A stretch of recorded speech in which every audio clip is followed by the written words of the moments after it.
Hello everybody, c'est Fabi. Comment vous allez? C'était bien votre été? Vous êtes bien amusés? Vous n'avez pas pris trop de coups de soleil? Vous n'avez pas siroté trop de mojito au bord de la piscine? J'allais dire, il n'y a jamais trop de mojito, mais en même temps, l'abus d'alcool est dangereux pour la santé. J'ai pas envie de me faire censurer sur YouTube. Qu'est-ce que je voulais vous dire?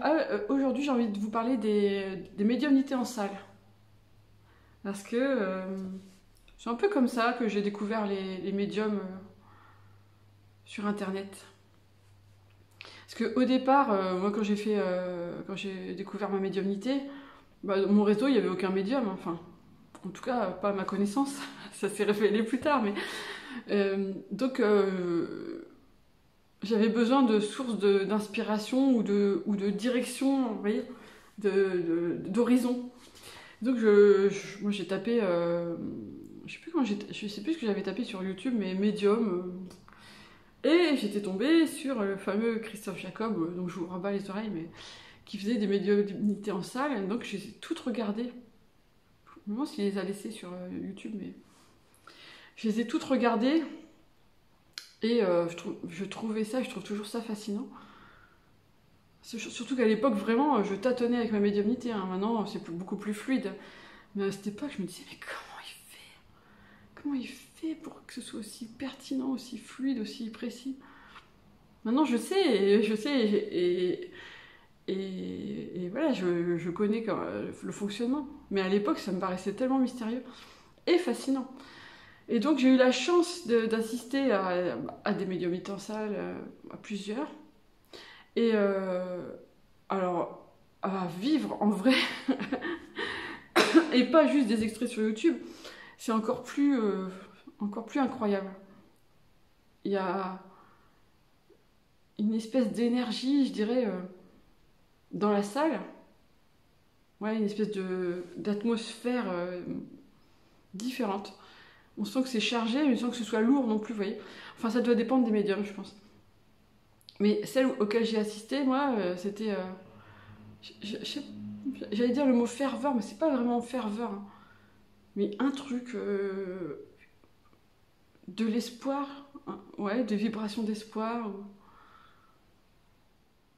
Ouais, je ne saurais pas définir, mais en tout cas, une atmosphère différente, ça c'est sûr. Et donc les gens ils sont là et ils attendent un message d'un défunt proche, mais ils viennent aussi par curiosité. Moi j'étais venue par curiosité, mais aussi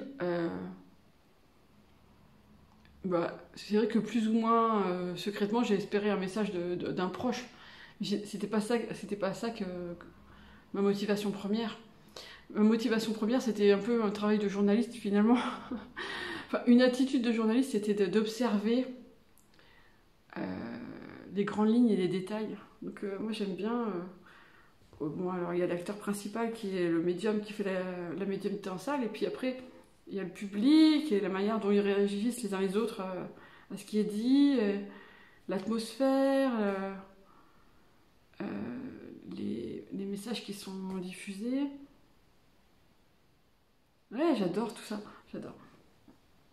Et selon la personnalité du médium, l'ambiance n'est pas du tout la même euh, dans la salle. Donc souvent c'est assez solennel, on va dire.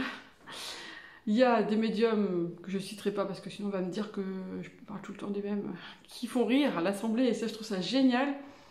Il y en a d'autres pour qui c'est beaucoup plus émouvant, surtout quand ça par exemple ça s'adresse aux familles d'enfants et d'adolescents disparus trop tôt. Parce qu'il y en a qui se spécialisent dans ce genre de médiumnité en salle.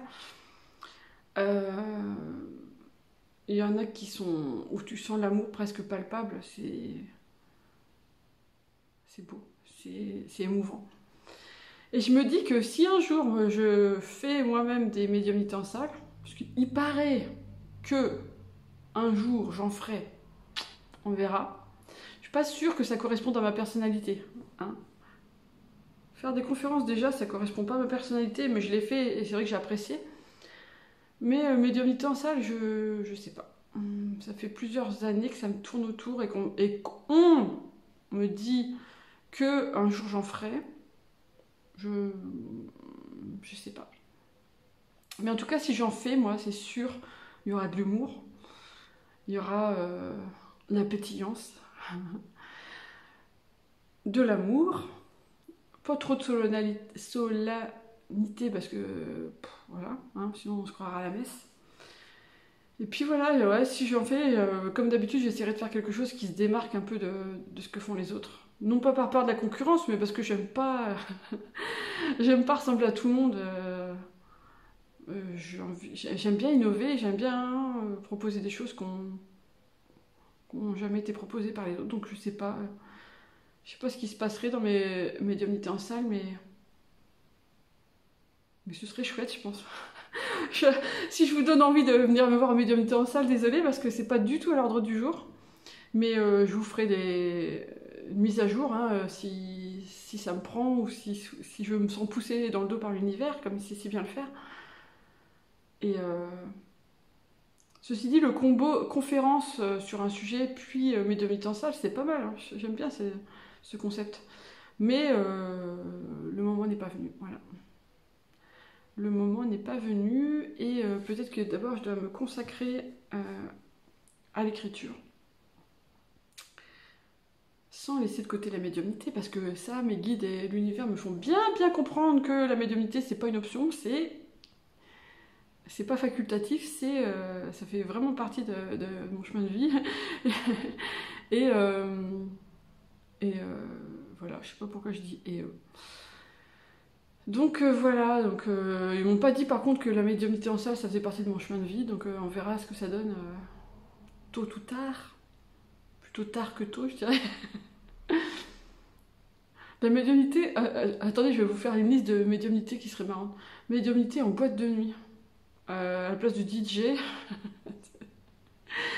Au lieu de l'entendre dire je sais pas quoi, et ben moi je prendrais le micro et je ferais mes médiumnités en boîte de nuit.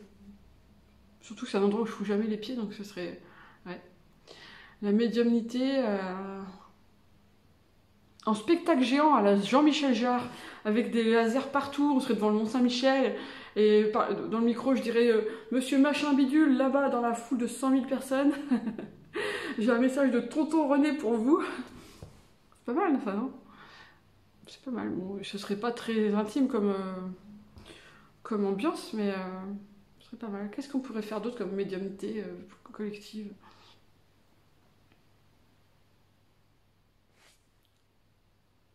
Dans un restaurant, pendant que les gens mangent.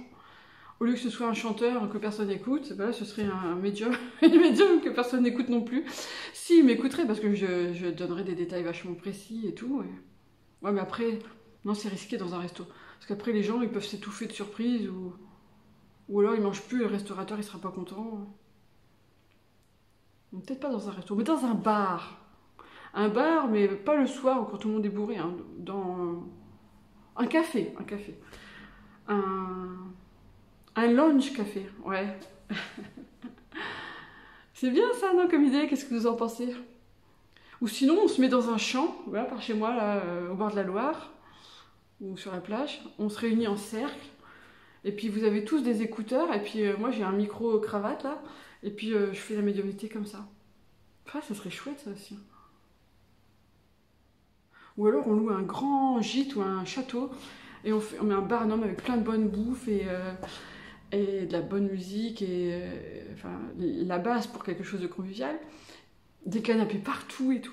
Et puis je vais d'un groupe à l'autre et je fais des médiumnités comme ça serait cool. Hein. Putain, pardon, punaise, ça serait vraiment super ça. Ça me donne envie, vous voyez. Ça, c'est un concept qui est cool. Vous trouvez pas? La médiumnité, comment on pourrait appeler ça? La médiumnité lounge, la médiumnité partie. Non, je trouverai un truc. Ouais, franchement, ça serait vraiment chouette à faire. Bon, peut-être que ça se matérialisera un jour ou l'autre. Ou alors, peut-être que comme je viens de tout vous dire là dans cette vidéo, il y a quelqu'un qui va me piquer l'idée et puis... je serais triste, mais bon, comme c'est moi qui l'ai eu à la base, eh ben, je le ferai quand même. Même si quelqu'un d'autre l'a fait avant moi, je serais pas précurseur, mais voilà. Et je trouve que je raconte un petit peu n'importe quoi, donc je vais arrêter maintenant cette vidéo. Et je vous dis à la semaine prochaine pour une nouvelle vidéo. Si pendant l'été j'ai trouvé plein d'idées de contenu. Et si j'en ai pas trouvé, ben je sais pas ce que je ferai. Je ferai des sketchs. Je ferai des sketchs sur YouTube. Ou alors d'ici là, vous me renvoyez des idées de sujets. Hein. Ah, voilà. Bon, bah écoutez, je vous dis ciao.